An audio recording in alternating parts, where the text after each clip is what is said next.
ಮನಸ್ಸಿನ ಅಸಹಜತೆ, ಖಿನ್ನತೆ, the depression ಭಗವಂತನ ಗರ್ಭಗುಡಿಯಾದ ಹೃದಯವನ್ನು ದುಃಖದ ಕೂಪವನ್ನಾಗಿ ಮಾಡಿ ಲೈಫ್ ಹಾಳು ಮಾಡಿಕೊಳ್ತಾರೆ. ಹೌದು ಕನ್ನಡದ ಶ್ರೇಷ್ಠರೇ, ನಾನು ಲಕ್ಷ್ಮೀನಾರಾಯಣ ಬಿ.ವಿ. ಕೌಶಿಕ್, ಸಪ್ತಬಿಂದು ಯೋಗ ಆಯುರ್ವೇದ ಮಂದಿರ, ಶಿವಮೊಗ್ಗ.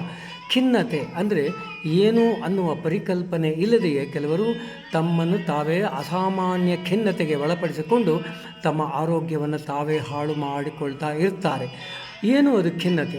ಸಾಮಾನ್ಯವಾಗಿ ಪ್ರತಿಯೊಬ್ಬರೂ ಸಣ್ಣ ಸಣ್ಣ ವಿಷಯಕ್ಕೆ ಬಹಳ ದೊಡ್ಡದಾಗಿ ಯೋಚಿಸುವ ಅಭ್ಯಾಸ ಮಾಡಿಕೊಂಡಿರ್ತಾರೆ ಮತ್ತು ಆ ಯೋಚನೆಯನ್ನು ಇನ್ನೂ ಉದ್ದ ಮಾಡಿಕೊಳ್ತಲೇ ಇರ್ತಾರೆ. ಹಾಗೆ ಒಂದು ವಿಷಯದ ಕುರಿತು ಯೋಚನೆ, ಮತ್ತು ಅದರ ಜೊತೆ ಇನ್ನೊಂದು, ಮತ್ತು ಅದರ ಜೊತೆಗೆ ಮತ್ತೊಂದು ಯೋಚನಾ ಲಹರಿ. ಈ ಲಹರಿಗಳು ಒಂದರ ಜೊತೆಗೆ ಮತ್ತೊಂದು, ಹೀಗೆ ಎಲ್ಲವನ್ನು ಕೂಡಿಸಿಕೊಂಡು ಸಂತೆ ಮಾಳವನ್ನಾಗಿ ಮಾಡಿಕೊಂಡು ಬಿಡುತ್ತಾರೆ.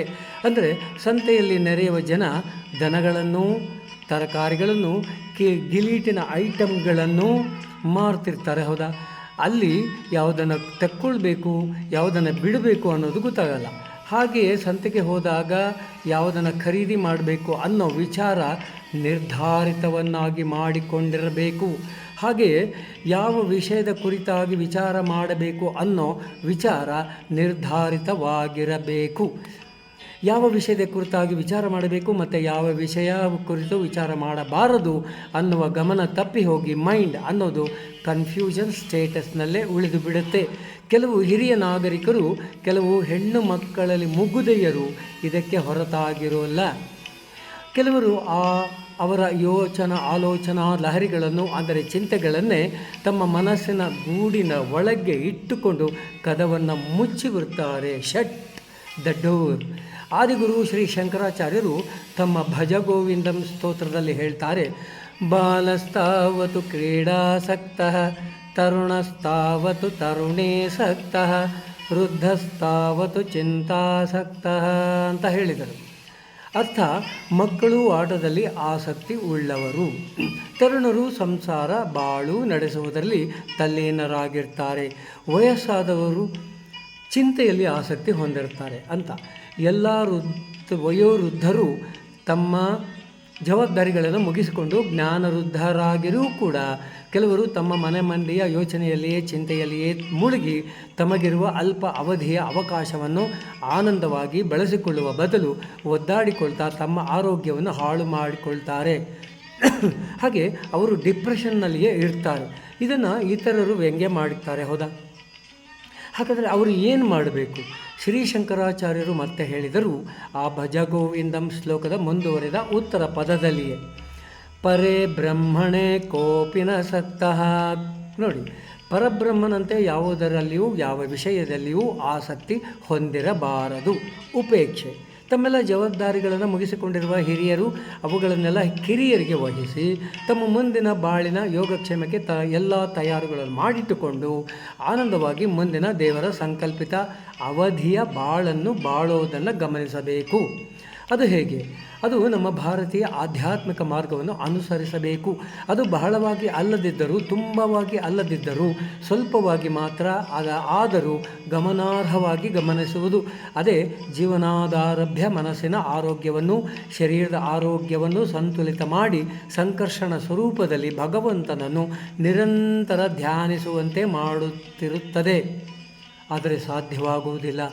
ನಾವು ಸಾಧ್ಯವನ್ನಾಗಿ ಮಾಡಿಕೊಳ್ಳೋದಿಲ್ಲ. ಯಾಕಂದರೆ ಮನಸ್ಸು ಯಾವಾಗಲೂ ದ್ವಿಧಾಭಾವದಲ್ಲೇ ಇರುತ್ತೆ.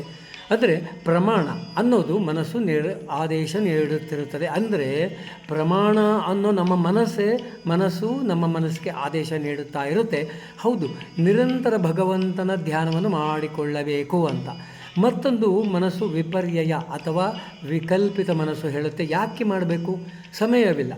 ಆದರೂ ಪ್ರಮಾಣ ಅನ್ನುವ ನಮ್ಮ ಮನಸ್ಸಿಗೆ ನಿರಂತರವಾಗಿ ಭಗವಂತನ ಧ್ಯಾನದ ಈ ಪಾಠವನ್ನು ಹೇಳಿಕೊಡುತ್ತಿದ್ದರೆ ಆ ಮನಸ್ಸು ಕಲಿಯುತ್ತೆ, ಭಗವಂತನೊಂದಿಗೆ ಸಂವೇದನೆಯನ್ನು ಮಾಡಿಕೊಳ್ಳುತ್ತೆ. ಉಪನಿಷತ್ತುಗಳು ಇದನ್ನೇ ಅನಾದಿ ಕಾಲದಿಂದಲೂ ಅನೂಚಾನವಾಗಿ ಹೇಳುತ್ತಾ ಬಂದಿರುವುದು. ಭಗವಂತನು ಈ ನಮ್ಮ ಭಗವಂತನು ಕೂಡ ನಮ್ಮ ಈ ಧ್ಯಾನಕ್ಕೆ ಅಂದರೆ ಜಪದ ಅನುಷ್ಠಾನಕ್ಕೆ ತನ್ನನ್ನೇ ತಾನು ಒಡ್ಡಿಕೊಳ್ತಾನೆ ಕೂಡ.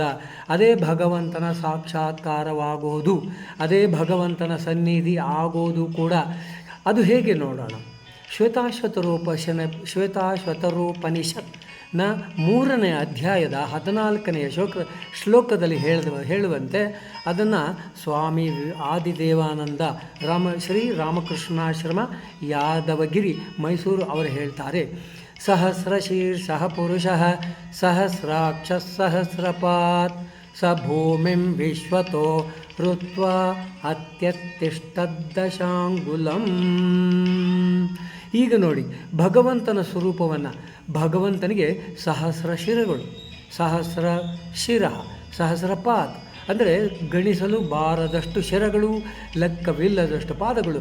ಇಡೀ ವಿಶ್ವವನ್ನೇ ಅಂದರೆ ಸೂರ್ಯಮಂಡಲವನ್ನು, ಮಿಲ್ಕಿ ವೇ ಅನ್ನು, ನಕ್ಷತ್ರ ಪುಂಜಗಳನ್ನು, ಭೂಮಿಯನ್ನು ಸೇರಿಕೊಂಡು ದಶಗ್ರಹಗಳನ್ನು ಮೀರಿಕೊಂಡು ದಶಾಂಗುಲ ಅಂದರೆ 10 ಅಂಗುಲ ದೊಡ್ಡವನಾಗಿದ್ದಾನೆ ಅಂತ.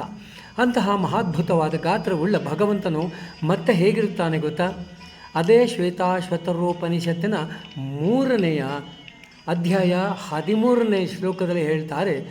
ಅಂಗುಷ್ಟ ಮಾತ್ರ ಪುರುಷೋಂತರಾತ್ಮ ಸದಾ ಜನಾನಾನ್ ಹೃದಯೇ ಸನ್ನಿವಿಷ್ಟ ಹೃದಾ ಮನ್ವಿಷೋ ಮನಸಾಭಿಕ್ಲುಪ್ತೋ ಯ ಏತದ್ವಿದುರ ಅಮೃತಸ್ತೆ ಭವಂತಿ. ನೋಡಿ, ಅಂತಹ ಮಹಾದ್ಭುತವಾದ ಆಕಾರವುಳ್ಳ ಭಗವಂತನು ಪ್ರತಿಯೊಬ್ಬರ ಹೃದಯ ಕಮಲದಲ್ಲಿ ಅಂಗುಷ್ಟ ಮಾತ್ರ ಅಂದರೆ ಅರ್ಧ ಹೆಬ್ಬೆರಳಿನ ಗಾತ್ರದಲ್ಲಿ ಇರ್ತಾನೆ. ಇದನ್ನು ಅರಿತವರ ಮನಸ್ಸು ಮತ್ತು ಇದನ್ನು ಬಹಳವಾಗಿ ನಂಬಿಕೊಂಡವರ ಮನಸ್ಸು ಯಾವಾಗಲೂ ಅಮೃತ ಸಮಾನವಾಗಿಯೇ ಇರುತ್ತೆ. ಅದಕ್ಕೆ ಪ್ರತಿದಿನ ಯೋಗದ ಅಭ್ಯಾಸವು ಇಂತಹ ಭಗವಂತನ ಸಾಕ್ಷಾತ್ಕಾರವನ್ನು ಪುಷ್ಟೀಕರಿಸುತ್ತದೆ. ಪ್ರತಿದಿನದ ಯೋಗ ಪ್ರಾಣಾಯಾಮವನ್ನು ಮಾಡಿಕೊಂಡರೆ ಈ ನಿರಂತರ ಯೋಗದ ಅಭ್ಯಾಸವು ಇಂತಹ ಭಗವಂತನ ಸಾಕ್ಷಾತ್ಕಾರವನ್ನು ಪುಷ್ಟೀಕರಿಸುತ್ತದೆ. ಸಾಗರದಲ್ಲೊಮ್ಮೆ ನಾನು ಯೋಗ ಶಿಬಿರವನ್ನು ನಡೆಸ್ತಿದ್ದಾಗ ಒಬ್ಬ ಮಹಿಳೆಯನ್ನು ಕರ್ಕೊಂಡು ಬಂದರು. ಆ ಶಿಬಿರಕ್ಕೆ ಸೇರಿಸಿದರು. ಆಕೆ ಮನೆಯಲ್ಲಿ ಮಕ್ಕಳನ್ನು ನೋಡ್ತಾನೂ ಇರಲಿಲ್ಲವಂತೆ. ಅಡುಗೆ ಕಾರ್ಯಕ್ರಮ ಇಲ್ಲವೇ ಇಲ್ಲ. ಯಾವಾಗಲೂ ಮೂಲೆಯಲ್ಲಿ ಕೂತಿರೋದೇ ಕೆಲಸ. ಬುದ್ಧಿಯೂ ಇಲ್ಲದಂತೆ ನಿದ್ದೆಯೂ ಇಲ್ಲ. 1 ತಿಂಗಳ ನನ್ನ ಯೋಗ ಕಾರ್ಯಾಗಾರದಲ್ಲಿ ನೀವು ನಂಬಿದರೆ ನಂಬಿ, ಬಿಟ್ಟರೆ ಬಿಡಿ, ಯೋಗಾಸನ ಪ್ರಾಣಾಯಾಮ ಧ್ಯಾನಗಳಂಥ ಕ್ರಿಯೆಗಳಲ್ಲಿ ತೊಡಗಿಕೊಂಡಿರುವ ಆಕೆ ತೀರಾ ಸಹಜ ಎಂಬಂತೆ ಪೂರ್ಣ ಬದಲಾಗಿ ಬಹಳ ಚುರುಕಾಗಿ ಎಲ್ಲರನ್ನೂ ದಂಗು ಬಿಡಿಸಿದಳು ಆ ಮಹಿಳೆ. ಯೋಗ ಅಂತಹ ಅಸಾಧಾರಣ ಬಲವನ್ನು ನೀಡಿತ್ತು ಆಕೆಯ ಮುದುಡಿದ ಮನಸ್ಸಿಗೆ.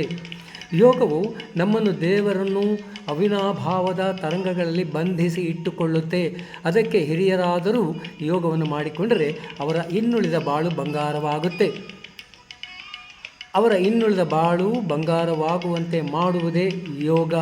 ಈಗ ಗಮನಿಸಿ, ಹಾಗೆ ಮಾಡಿಕೊಳ್ಳಿ. ಒಂದೇ ಒಂದು ಯೋಗಾಸನವನ್ನು ಪ್ರತಿದಿನ ಯಾವಾಗ ಬೇಕಾದರೂ ಮಾಡಿಕೊಳ್ಳಬಹುದಾದಂತಹ ಆಸನ ವೃಕ್ಷಾಸನ. ಇದು ಕಾಲಿನ ಬಲವನ್ನು ವರ್ಧಿಸಿಕೊಂಡು ಮಂಡಿ ನೋವನ್ನು ಕಡಿಮೆ ಮಾಡುತ್ತಾ ಶರೀರದಲ್ಲಿ ಕಳೆದು ಹೋಗಿರುವ ಬ್ಯಾಲೆನ್ಸ್ ಅನ್ನು ವರ್ಧಿಸಿ ಇಳಿವಯಸ್ಸಿನ ಜರ್ಝರಿತ ಮನಸ್ಸಿನ ಹಾಗೂ ಶರೀರದ ಆರೋಗ್ಯವನ್ನು ಸಮ್ಮಿಳಿತಗೊಳಿಸುತ್ತದೆ. ಮೊದಲು ಬಲ ತೊಡೆಯ ಮೇಲೆ ಎಡಗಾಲನ್ನು ಇರಿಸಿ ಕೇವಲ 20 ಸೆಕೆಂಡ್ ಎಣಿಸಿ, ಮತ್ತೆ ಕಾಲನ್ನು ಬದಲಿಸಿ 20 ಸೆಕೆಂಡ್ ಎಣಿಸಿ. ಈಗ ನಿಮಗಾಗಿ ಸಪ್ತಬಿಂದು ಯೋಗ ಆಯುರ್ವೇದ ಮಂದಿರದ ಯೋಗಾರ್ಥಿಗಳ ವೃಕ್ಷಾಸನ ನೋಡಿಕೊಳ್ಳಿ, ಮಾಡಿಕೊಳ್ಳಿ, ಆರೋಗ್ಯದಿಂದಿರಿ. ನನ್ನ ಯೋಗಾರೋಗ್ಯ ವಿಡಿಯೋಗಳನ್ನು ಲೈಕ್ ಮಾಡಿ, ಕಾಮೆಂಟ್ ಮಾಡಿ, ಶೇರ್ ಮಾಡಿ ಎಂದು ಕೇಳಿಕೊಳ್ಳುತ್ತೇನೆ.